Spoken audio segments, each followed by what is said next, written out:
Non, non, non, non, non, non, non. Tu arrêtes avec tes trucs de cerveau. Salut, aujourd'hui je vais vous parler d'un livre, c'est le Miracle Morning. Donc il y a 2 ans d'ici, j'ai un petit peu vécu la monotonie du métro boulot dodo et j'avais envie que ça change. J'ai toujours été un peu frustré d'être le seul lève-tard de la famille et je me suis dit, allez, bouge-toi le fil. Je remercie Thomas qui m'a recommandé ce livre, qui est un client, qui m'a permis donc de me lancer dans cette petite aventure. Le slogan du livre, c'est « Offrez-vous un supplément de vie ». Le livre recommande de se réveiller un petit peu plus tôt le matin. Évidemment, comme j'aime bien les challenges, j'aime bien faire les choses à fond. Je mets mon réveil à 5h15 le lendemain, donc on est en janvier 2021 à ce moment-là. Donc ça veut dire à 5h30, j'ai les baskets aux pieds et je fais mon run. On est entre nous, tout seul, il n'y a personne à cette heure-là. Il faisait noir, 5 degrés, sous la pluie, je n'ai croisé personne. Voilà, le livre explique que pour mettre en place une nouvelle habitude, il faut environ 3 semaines. Ces 3 semaines, elles sont vraiment très compliquées. Ton corps te fait comprendre qu'il en a rien à foutre de ton challenge. Reste encore un peu au lit et on verra demain, quoi. Sauf que non, mon mindset à moi, il dit gros, non, on se bouge, on fait les exercices comme le monsieur du livre a dit, on fait le challenge jusqu'au bout et puis on verra après 3 semaines, on fera le point. Au bout d'1 mois, on a réussi. Quand je dis on, c'est mon corps et mon esprit qui sont redevenus copains à nouveau. Et finalement, l'expérience est plutôt positive. J'exploite un potentiel que je n'avais jamais exploité avant. Je dépasse mes limites, je prolonge, je continue et j'y vais. Le livre recommande, en fait, quand tu te lèves un petit peu plus tôt, d'exercer certaines activités. Et ces activités, on les appelle les savers. C'est de l'anglais, attention, il faut s'accrocher. Silence, affirmation, visualisation, exercice, lecture et écriture. Ces 6 exercices sont réunis dans ce livre de 298 pages, disponible chez votre marchand de journaux. Vous trouverez un lien dans la description. Non, il n'y a pas de lien là. Je n'ai pas de placement de produit, mais achetez-le quand même, il est cool.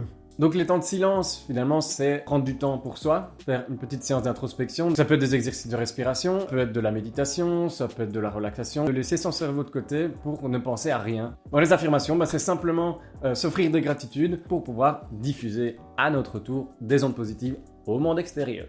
La visualisation, elle consiste à se visualiser, évidemment, à se projeter, c'est ressentir les bienfaits d'un objectif avant même qu'il soit réalisé. Ensuite, on a l'exercice physique, donc moi je pratiquais pas beaucoup d'exercice physique. Maintenant j'ai une activité physique régulière, et donc ça se voit.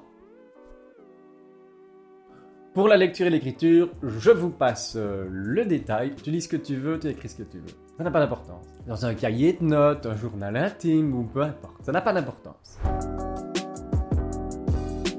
Ce n'est pas parce qu'on vit une nouvelle expérience que la routine ou la monotonie ne finit pas par s'installer. Donc au bout de 3-4 mois, je me suis un peu essoufflé. La fatigue a commencé à s'installer. J'ai forcé le bazar. Puis à un moment donné, ça a été la goutte d'eau qui a fait déborder le vase. Voilà, moi je suis quelqu'un de très cyclique. Donc j'ai des périodes où je balance. Et d'autres périodes où j'ai besoin de me retirer un petit peu, faire le point et mieux repartir. Et me dire, allez mon petit loup, on y va. Oui, sinon ça n'a pas de sens. Ah, oui.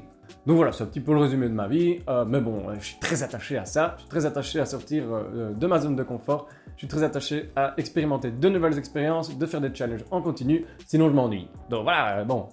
Donc pour moi, ça a été la première expérience de développement personnel, je suis très attaché à cette dynamique et de développer toujours continuellement une meilleure version de soi-même. Ça m'a appris certaines choses, l'importance d'apprendre à s'écouter et avancer à son propre rythme. Ça m'a aussi appris beaucoup de choses sur la neuroplasticité, la capacité de ton cerveau à s'adapter et à créer de nouveaux schémas mentaux. Moi, ça a été important pour moi parce que j'ai eu une période de ma vie où j'ai beaucoup picolé, je me suis un peu défoncé le tissu cérébral. Ok, il y a quelque chose à faire avec la neuroplasticité, un petit peu de méditation, introspection, et on va dans ton subconscient, sous hypnose, renvoyer des petites décharges de nouveautés, recréer des petits liens neuronaux. Et là, donc il y a des connexions qui se font. Qui part dans les délires, le mec. Ah, ouais, reviens, descends, ouais. Tes trucs là, t'arrêtes. Tu descends. Non. Tu arrêtes avec tes trucs de cerveau. Voilà, pour moi, la plus simple des recettes pour enrichir sa vie, c'est de changer petit à petit, sans perdre son identité. Et toi, quelle est la taille de ton mindset ?